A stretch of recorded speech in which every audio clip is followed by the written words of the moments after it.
Je m'appelle Pierre Baudry, j'ai commencé ma carrière dans la RH comme responsable formation en communication dans une usine L'Oréal. Puis j'ai continué dans le conseil, toujours autour du sujet qui me passionnait, qui continue à me passionner, qui était l'apprentissage chez l'adulte, comment l'adulte apprend. J'ai fait plusieurs cabinets de conseil, jusqu'à créer mon cabinet, la spécialiser sur le management de l'innovation. Il y a des liens assez étroits entre l'apprentissage et l'innovation, et c'est ce qui m'a mené à créer mon cabinet Inoco. En parallèle, j'ai des activités d'enseignement. J'enseigne dans une école qui s'appelle l'ISIT, la sociologie et le management.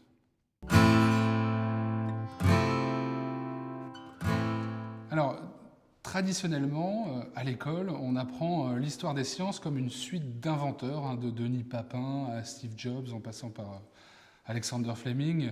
La science serait une suite d'inventeurs géniaux qui, par leur découverte, contribueraient à changer les paradigmes, changer les grilles de lecture. Moi, je vois la chose un peu différemment, et je pense que cette façon de voir l'histoire des sciences et du progrès scientifique omet deux choses. La première, c'est que la science, c'est un processus collectif, et que les découvertes se font rarement seules, ne naissent pas uniquement dans un cerveau génial. D'ailleurs, aujourd'hui, on donne souvent des prix Nobel à plusieurs scientifiques, et on voit bien que ces découvertes naissent dans des communautés, dans des réseaux, dans un dialogue entre laboratoires, et qu'elles doivent être regardées comme un phénomène social. C'est-à-dire que les découvertes qui prennent, c'est les découvertes qui réussissent à agglomérer un consensus entre elles. Elles n'émergent pas juste parce qu'elles sont géniales ou vraies, mais parce qu'elles arrivent à progressivement agglomérer un consensus, créer un accord autour de plusieurs scientifiques. Donc c'est bien ce caractère social qui sous-tend l'évolution des sciences, c'est bien un phénomène collectif. Ça, c'est la première chose qui me semble contrevenir à cette vision un peu traditionnelle de l'histoire des inventeurs. La science est un processus collectif.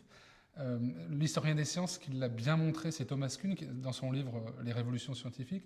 Il montre que ce qui fait triompher, ce qui fait qu'une découverte, une nouvelle grille de lecture se diffuse, c'est moins les preuves qu'elle offre au monde ou son caractère, sa puissance explicative, que le consensus, que l'accord qu'elle va créer dans la communauté scientifique. C'est son concept de paradigme. C'est les paradigmes, l'accord qui se crée autour de paradigmes qui accélère la diffusion d'une découverte ou d'une nouvelle grille de lecture. La deuxième chose, c'est que cette histoire traditionnelle de l'histoire des inventeurs, elle laisse complètement de côté le corps social. C'est-à-dire qu'il y aurait les scientifiques, les laboratoires, les génies qui inventeraient, et puis ce corps social un peu inerte de l'autre côté, les populations, les citoyens, les consommateurs, les patients, qui seraient juste des réceptacles de ces inventions géniales. Et pour moi, c'est pas suffisant. Le corps social, on le verra un peu plus tard, joue un rôle créateur dans le processus du progrès, dans le processus d'innovation. C'est quand le corps social s'approprie l'invention que l'invention devient innovation. Pour vous donner un exemple, la machine à vapeur devient innovation quand elle prend forme dans une locomotive.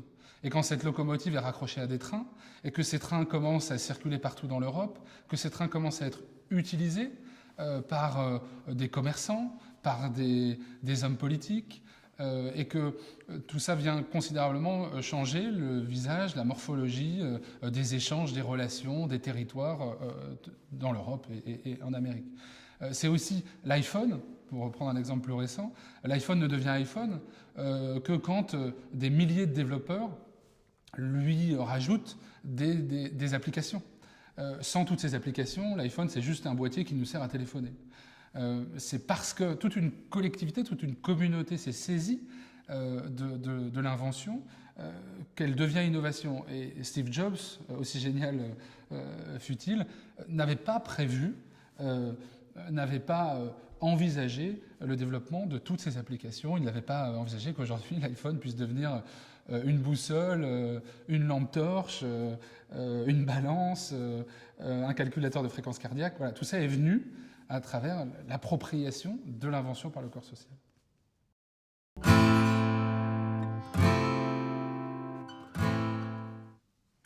L'économie classique, les gens qui pensaient l'innovation, les processus de progrès jusqu'au milieu du XXe siècle voyaient plutôt le corps social comme un réceptacle. On pense à Schumpeter, hein, qui est le grand économiste du progrès et de l'innovation, début du XXe siècle, qui pense le corps social comme un réceptacle. C'est-à-dire que ces mots sont assez clairs. L'innovation éduque le consommateur.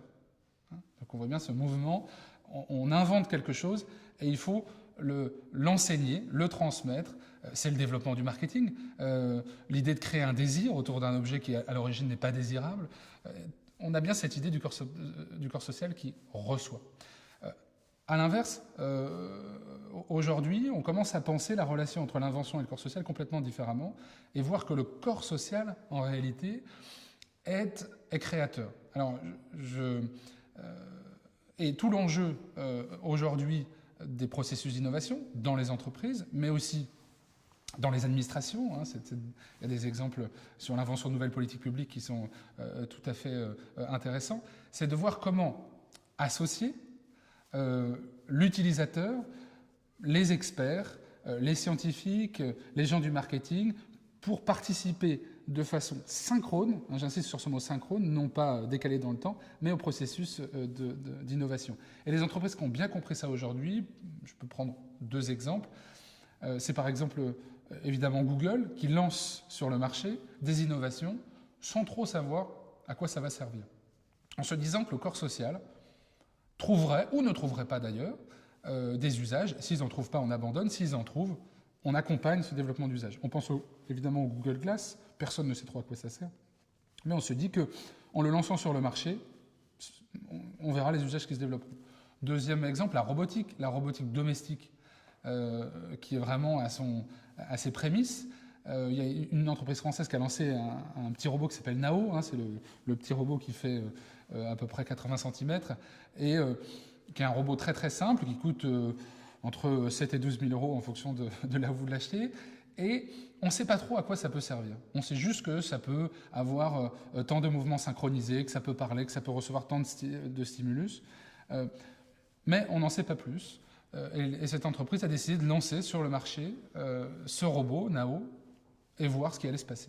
Et aujourd'hui, des usages sont en train de se développer en pédagogie, l'apprentissage du code dans les écoles d'ingénieurs, l'apprentissage du code dans les lycées, dans les collèges, l'intégration, l'éducation des autistes, par exemple, qui réagissent de façon beaucoup plus positive à des robots. Enfin, leur interaction est facilitée par la neutralité de l'objet. Voilà. Donc, les entreprises qui ont complètement intégré cette idée que le corps social était créateur et non pas juste réceptacle, ont l'audace de rapidement lancer sur le marché des objets, des services, des produits, sans idée préconçue des usages, en se disant, en restant bien à l'écoute du corps social, pour ensuite réintégrer ces usages dans les produits au fil du temps.